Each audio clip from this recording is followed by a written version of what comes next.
Call of Dragons. This is one that popped up in our feed as an advertisement of all things, and it was really enticing when we looked at it. It was not something we were ready for, and we jumped right in. It was actually what we were looking for.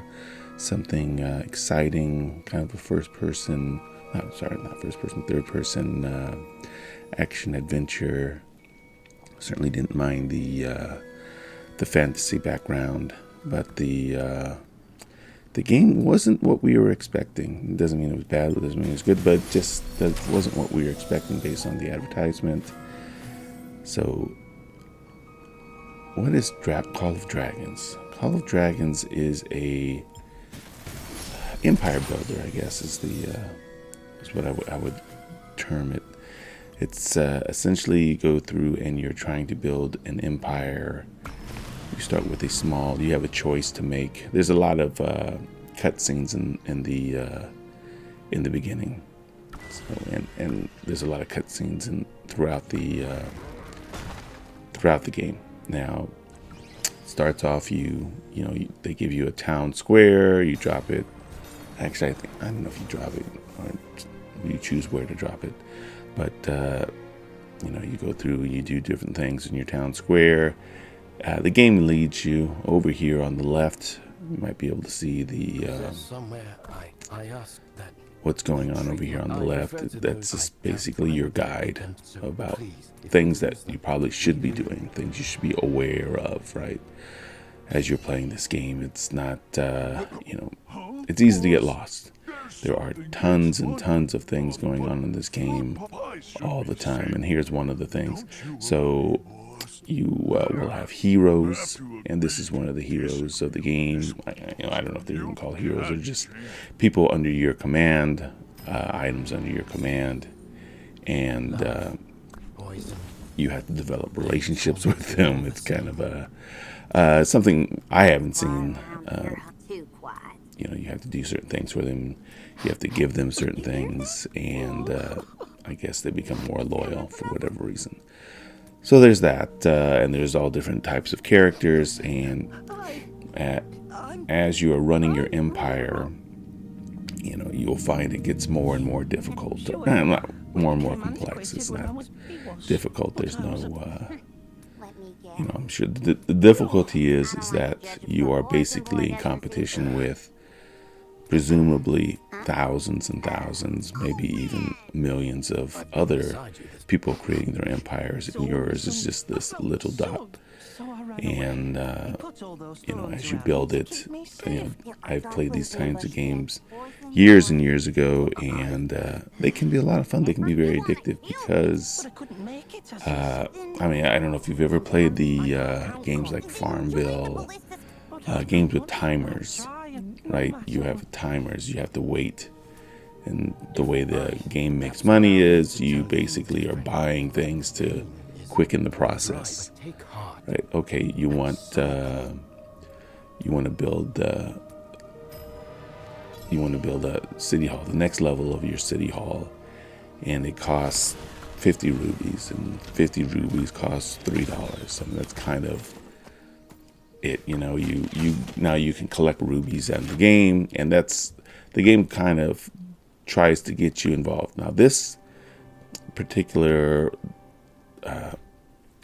this is not how the game starts. This is at least a couple of weeks in, and this is not dedicated play. I didn't play all the time. I just logged in every once in a while. I do the some of the things. I think you get, when you log in, you get a little treat. You can get 5 of those treats a day. You can get 1 major treat a day for free. All that's for free. And then you go and you do your different quests. And there's different things that the game is constantly evolving. It's constantly adding things for you to pay attention to be aware of, and to learn. So if you're into that kind of thing, if you really want something that is super involved, super, okay, now even this little picture here of the butcher, the butcher's blade. You are talking about something that, has a lot of little subtle aspects of it that, when you first, you get it, it just sits there. Oh, and now you have to find somebody to put it on. Now you have to grow the blade as well. So if you don't do those things, you are just stuck. You're just stuck.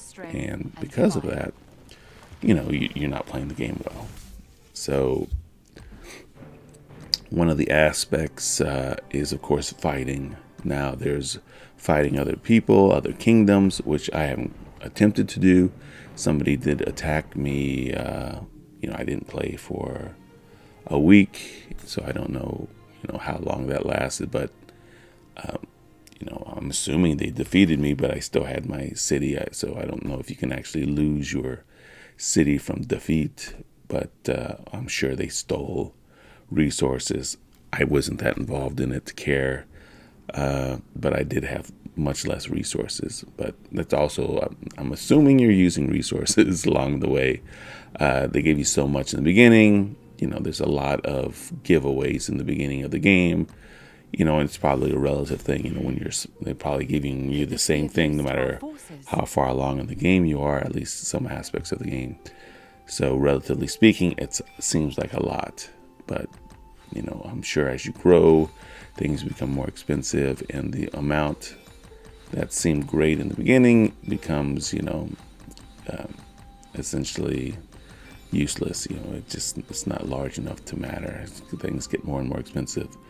In the beginning, I've already gotten to the point where, an upgrade that costs 3 seconds, or, you have to spend 3 seconds doing, now takes 5 hours. And I'm only, like I said, I haven't played that much.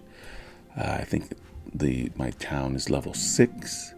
So at level 6, you're already at 5 hours. And one of the things that you do is you have to, you don't have to, I guess you choose to level up your heroes, your minions, your heroes and minions. And to do that, you have to go and you fight legions, you look for things, and because of that, you make choices about what you want to do. You can join units together, and that's one of the aspects of the game. And there's a strategy feature to that as well. And they have a different feature where you go in and it's almost like a side quest. You're going into the side quest, and you actually have to use a little bit of strategy to get through the different quests. But, for the most part, you log in to play the game. You log in once you've had a few things built, which, like I said, the game leads you with the little thing on the left. It leads you through that thing. It tells you what to do. You have explorers that you can send out to find things. But now you go out and you find, like, here's one of the battles. At a certain level, you can have multi-units. Now, there isn't too much to do here. You can sort of do autopilot and have your heroes and the troops fight, but you have to be aware. Make sure you actually have troops and that they can handle that level. They have a little screen on the left that you can inch up, if you want one level at a time to see, what you're fighting. And of course, the higher your heroes are, the more levels they need to advance. And of course, you can always use one person.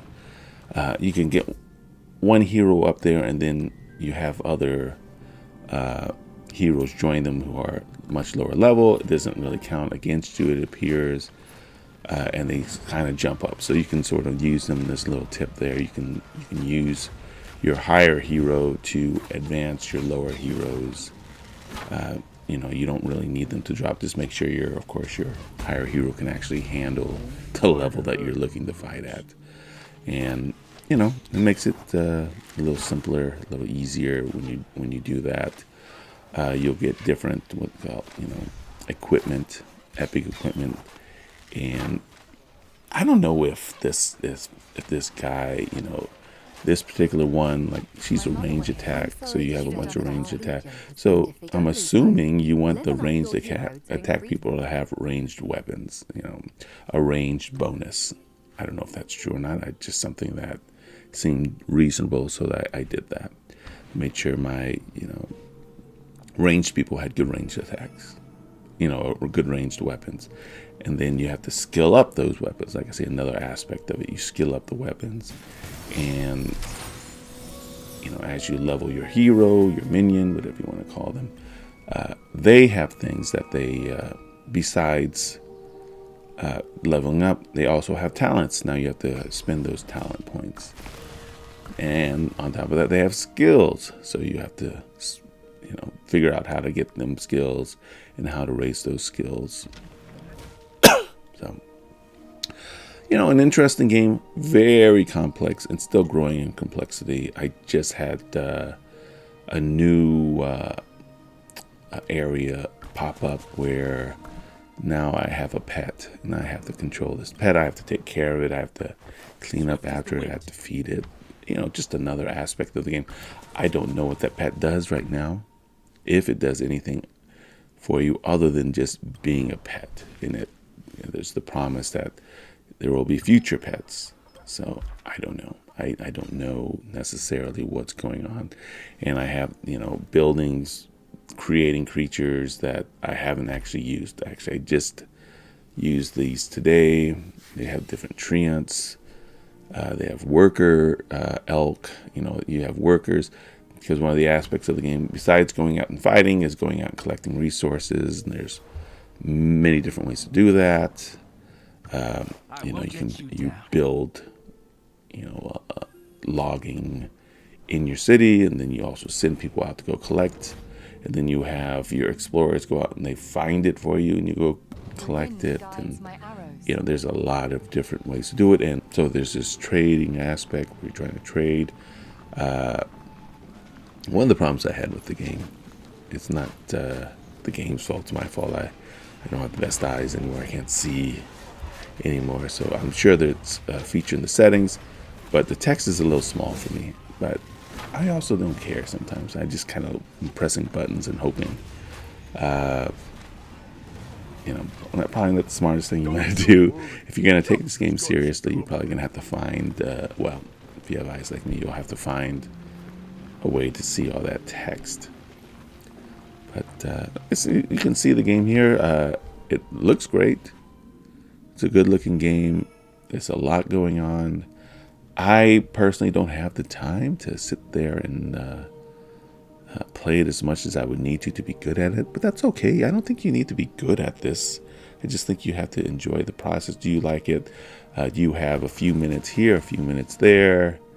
I don't think it's necessary to, spend money to get to a place where you have something at least interesting to look at. Of course, with anything within the game, is it worth your time? Do you think it's worth it to spend this time? I can't imagine reaching the top of this game. If that's something you're interested in, if you're interested in reaching the top of a game like this, I can't imagine it being easy without spending money.